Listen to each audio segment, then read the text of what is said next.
I was only a child, but I remember the fear. A Palestinian refugee recalling 1948. On May 15, 1948, over 700,000 Palestinians were displaced during the formation of the State of Israel, an event remembered as Al-Nakba, or the catastrophe. Nakba Day is not just a date in history. It's a symbol of loss, identity, and an unresolved struggle that continues to shape the Middle East today. In this video, we'll explore what led to the Nakba, how it unfolded, and why it still echoes in the lives of millions. Before 1948, Palestine was under British control following World War I. A region shared by Arab Palestinians and a growing Jewish population. In 1947, the United Nations proposed a partition plan. Divide the land into two states, one Jewish and one Arab, with Jerusalem as an international city. The Jewish leadership accepted it.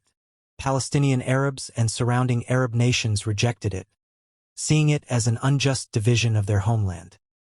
Tensions turned to violence. Clashes erupted. Communities that once coexisted became battle lines. On May 14, 1948, Israel declared independence. The next day, May 15, 5 Arab nations invaded: Egypt, Jordan, Syria, Lebanon, and Iraq. The First Arab-Israeli War had begun. What followed was brutal battles between militias, regular armies, and civilians caught in between. Hundreds of Palestinian villages were destroyed or depopulated. Fear, chaos, and violence pushed families from their homes, some fleeing, others forcibly removed. The war ended in 1949, but the displacement had already become permanent for many. By the end of the war, over 700,000 Palestinians had become refugees. Entire towns and villages were emptied. Places like Deir Yassin, Lydda, and Ramla became symbols of trauma and loss. Some fled violence. Others were expelled by military force or left fearing massacres. Their homes were taken. Their lands were claimed. Many believed they'd return soon. But decades have passed. To this day, keys to lost homes are passed down as symbols of return and resistance. The Nakba didn't end in 1948. Its consequences shaped the entire Middle East.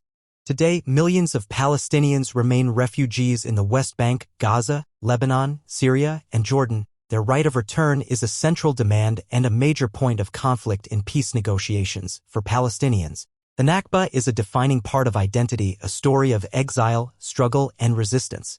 For others, it's a forgotten or contested chapter still debated in politics and history books. Every year, on May 15th, Palestinians and their supporters mark Nakba Day, a day of remembrance and resistance.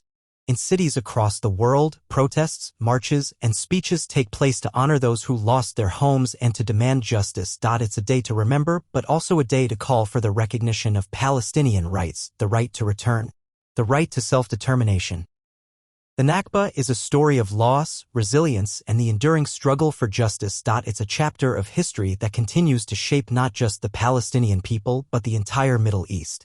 While the world remembers the events of 1948, the quest for peace and resolution remains ongoing. Whether we're discussing the past or looking towards the future, the Nakba reminds us that history is never truly over. It lives on in the stories, struggles, and hopes of those who continue to fight for their rights. Thank you for watching. If this video helped you understand more about Nakba Day, don't forget to like, comment, and subscribe for more content. For the Palestinian diaspora, Nakba Day is not just history. It's a living memory still influencing current events and the future of the region.